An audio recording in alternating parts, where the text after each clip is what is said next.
every single day winning, I would wake up and there would be negative comments. I was hurting. I was trying to prove myself to people that I was worthy, that I'm capable, that I am just like them.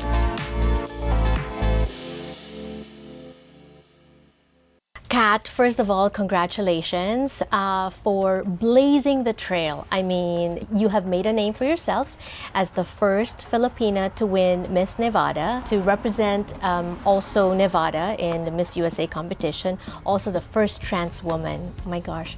It's been a year since. Yes. How has it changed your life? It's changed so much.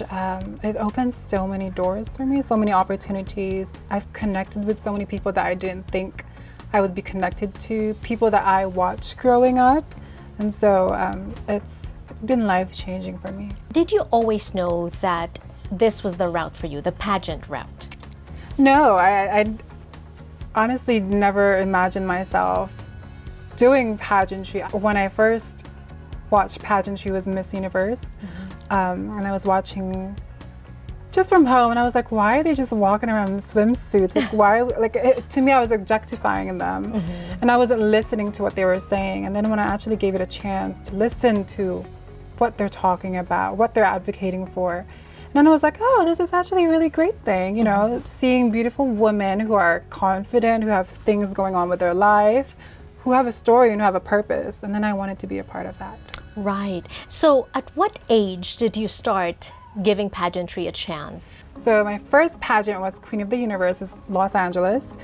I knew nothing about pageantries and I had no money. And so I made my own gown, bought a cheap swimsuit, and when I got on stage, my gown was falling apart. Oh no. And I was literally holding myself. I was representing my, like saying, hi, I'm Kataluna, blah, blah, blah. Right. And my dress was just falling apart.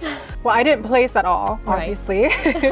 But then I found out I was only a few points away from actually making it to the top 10. Wow. And that was my first experience. And I thought, maybe if I just kept going. Maybe with a better gown. Better gown, better quality, practice myself, train a little more, then maybe I would get better. And then I just kept going, competed in international competitions, won again, and then eventually landed in Miss USA. So the Miss Nevada thing was huge, right? Was it something that you planned? I've competed in numerous trans pageants before, and so I'm experienced. I'm seasoned, is what they would call it. But I never competed in the USA system. I competed in a different state, but I felt discriminated in that state, and I knew that I wasn't going to win there, regardless of how many times I tried. So I moved to change residency, and I competed in Nevada and won my first try. Right. But it was also my last chance because I was aging now, and so I knew I only had one shot, and I gave it my all. And you did. They gave you a chance, they embraced you, you won the title. And then competing in Miss USA though, representing Nevada, that was a whole different ballgame. Very, very different. This beauty queen is making history as the first openly transgender Miss USA. Making history as the first transgender woman to win the title. Honestly, very life-changing, but if I could be completely honest, it was also one of my hardest or toughest experience, I would say. Right. So when I won Miss Nevada, it was trending everywhere. Yes, yes. Everywhere. Church, conservative backgrounds, left side, right side, yeah, everywhere. You started it was a debate, everywhere. right. I don't think any contestant ever experienced that. Right. Because it felt like ultimately I won kind of a Miss USA experience. Right. But the tough part was I was exposed to everyone, and everyone had a comment. Yes, not everyone loved and accepted you for who you are. The thing too that was hurtful was because I was in the public eye, it gave everyone a chance to comment on every single thing that was wrong with me, that they didn't approve of, that anything. I've heard everything. So it got to the point that it got really bad that I had some of my friends delete comments from me. I would give them my phone and tell them to delete this for me, because when I see it, it affects you, right? A lot. How did you overcome that? Sometimes I just can't. I have to be honest. Sometimes it hurts, and I have to sit there and cry. Really? I would have days where I would be calling my friends and say, I can't do it, I can't, I'm hurting, I'm feeling all this emotions. But I also have, I've practiced mental health since I was in high school, and one of the things I've learned is just affirmations. reminding yourself every day who you are, what your purpose, what you want to do, that you're good, that you're enough, that you can be not okay. And we don't talk about that. Right, right.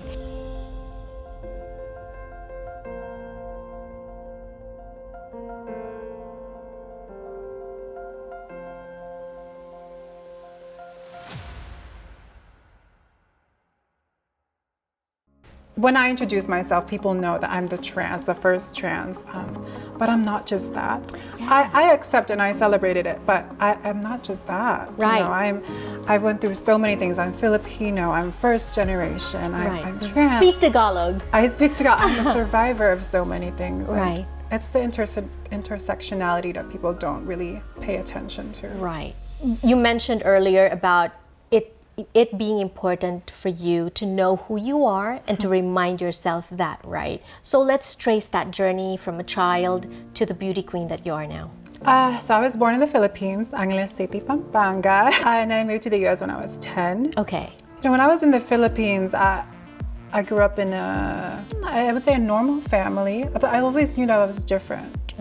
Just naturally, I was just born this way. Everything was just natural for me. I would have not noticed that I was different if people didn't point it out, you know. Right. So, bawal yan, hindi pwede ganyan. I've heard all those to the point that I questioned myself. I was Right. like, what is wrong with me? Because Right. this felt natural. And then growing up, you think there's something wrong with And you. it breeds insecurity, right? You moved to the States at 10, and then when did you transition? I transitioned socially when I was 14, so in high school. That's early, right? Very early, yes. Okay, and how did your family react to that? They didn't, because I was hiding it. Oh, okay, so Yeah. it was just in school that you were was in school. open, Yes. right? Okay, and then? I would wake up early in the morning Uh-huh. when no one's awake, no one's in school yet. I would change in school. Okay. And then I would be in the hallways. I was feeling bonga. Yeah. I was doing my thing. When I would go home, I would change back to my Back. hoodie. Right. So no one would see me take Yeah. everything off. And how did you explain finally to your dad or to your parents? I didn't have to explain it to my dad because he kind of saw hints here and there when I was, in high school. I would get in trouble when he would catch me. Okay. But then I guess he just noticed, and as time progressed, he was more accepting. And I think that's so important too for trans people, especially the Filipino community, Filipino Americans here. I transitioned, and so that took a little bit of time. And it's important for the family to take their time Right. accepting you, Right. discovering who you are, and transitioning along with you. At what point did you feel that it was okay now, it's accepted, you can live your life the way you want to live your life? I think when my dad started introducing me as daughter. Yeah. I think he saw who I was when I would compete. Right. And what I would put in the table, bring to the table, and bring home. He would see me in TVs, watching TV Patrol, and then I would be on TV. Oh, and right. so I think that moment he realized who I was and was very proud of me and celebrated me by introducing me to Right. everyone he knew as my daughter. You've done so much that not a lot of people have done. Where do you plan to take this? Really just chasing my happiness. I'm gonna do anything that I want to do and anything that I can, because I spent a lot of my childhood away from what I wanted to do, from being another person, just so everyone around me can be happy. Right. So now it's my time to be happy for me. And you know what, guys? Kat is not just a beauty queen; she's multi-talented. she also makes clothes, right? So what? You're a designer now too? Are you coming out with your line? Yes, I'm working on a special project. Specific. I'm gonna have little hints, but I wanted to represent the trans community, but also resemble love. So designing something along the wedding, but with the image or inspirations from the trans community. I love that. And then aside from designing, you're also getting calls to audition for several different shows and reality shows. What's that like? It hasn't worked out as much as I wished, but it's getting there. You know, I'm glad that there's opening more opportunities, that doors are being opened. It just shows that we're pushing through a moment of visibility and proper representation and diversity for not just, for me and other people. And you're born with a purpose. You said that earlier. What do you think is your purpose?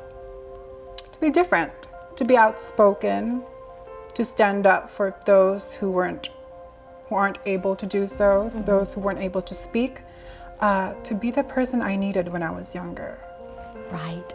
And I also love that you have found a strength in you to deal with negativity, to take care of yourself mentally, right? I want you to talk to those people who are struggling. It's not exclusive to the LGBTQ community. Talk to those who are maybe going through something similar, getting hate, getting, picked on, getting bullied. First, I think it's so important to know that it's okay to not be okay. One of the things I learned at a very young age, that regardless of who you are or where you are, someone out there will always have an opinion of you. But the only opinion that matters is you. Right. And what you believe who you are, what you present out there, how you see yourself. Because everyone can talk, but nothing can change you, nothing will rock you if you have a strong foundation of knowing who you are.